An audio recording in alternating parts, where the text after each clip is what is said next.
الحمد لله على نواله والصلاة والسلام على محمد وآله. معزز سامعين حضرات ورنو او خويندو، پلوی اختر کې د قربانیو د فضایلو درس شروع.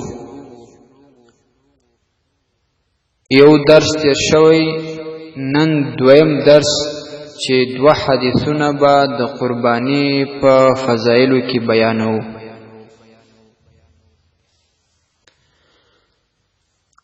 السنن الکبرى کې امام بهقی رحمه الله حدیث نقل کړی. حضرت علی رضی الله تعالی عنه وی: قال رسول الله صلى الله عليه وسلم لفاطمة، نبی علیہ الصلاة والسلام بی بی فاطمہ رضی اللہ تعالی عنہا توئی: یا فاطمة قومی فاشهدی اضحیتک.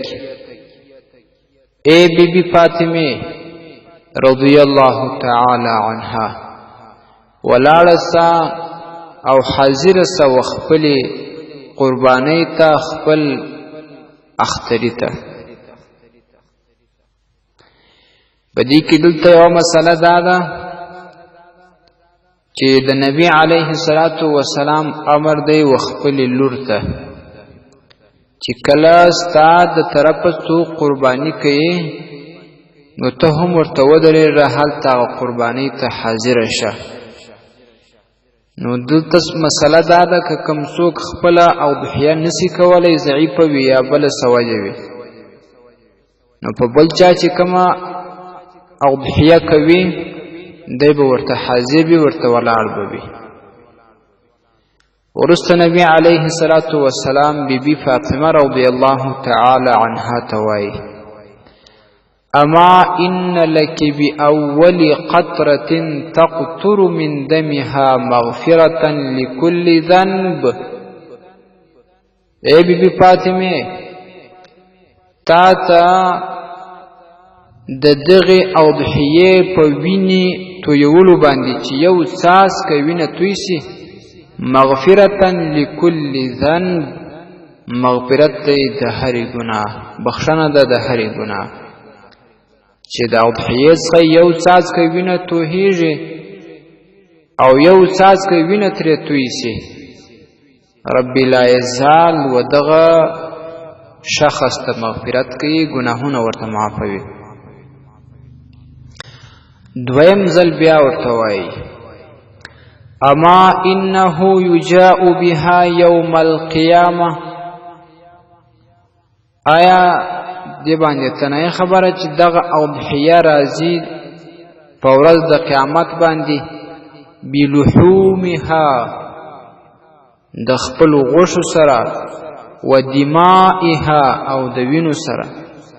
یعنی د دې قربانی غوښې او وینې دا به راځي 70 ضعفا، اویا چنده، حتی توضع فی میزانک، دا به کشیشو دل سستا د نیکیو په ترازو کی. په اولنی درس مونږ دا خبره واضح کړې و چې قربانی به ټوله د انسان د نیکیو په پله کې راځي.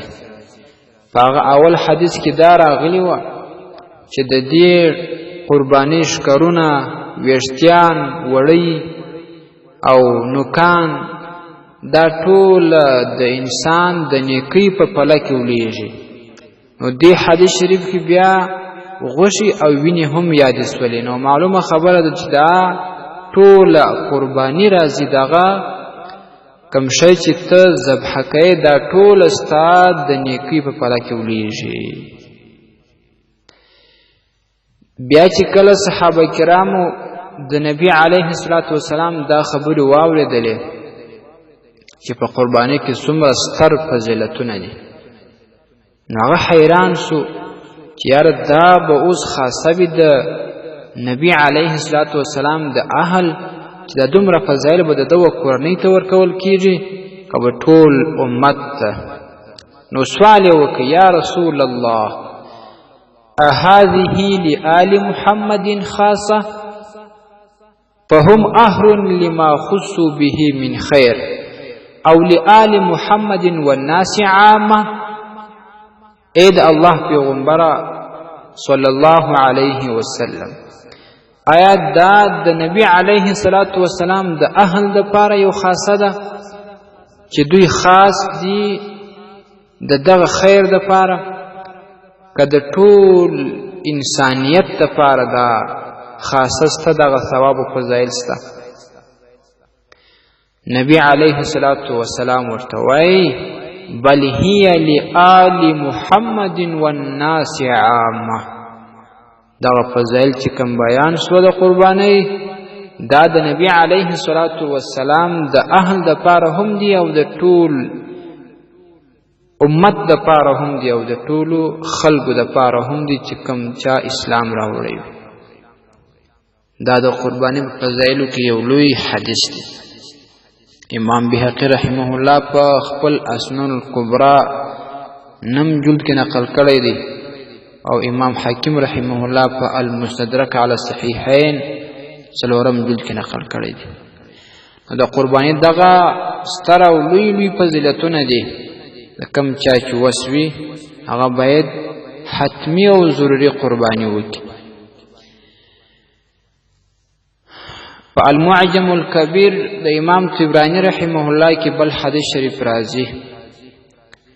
حضرت ابن عباس رضی الله تعالی عنهما وایي قال رسول الله صلی الله علیه وسلم، نبی علیه الصلاة والسلام و فرمایل ما انفقت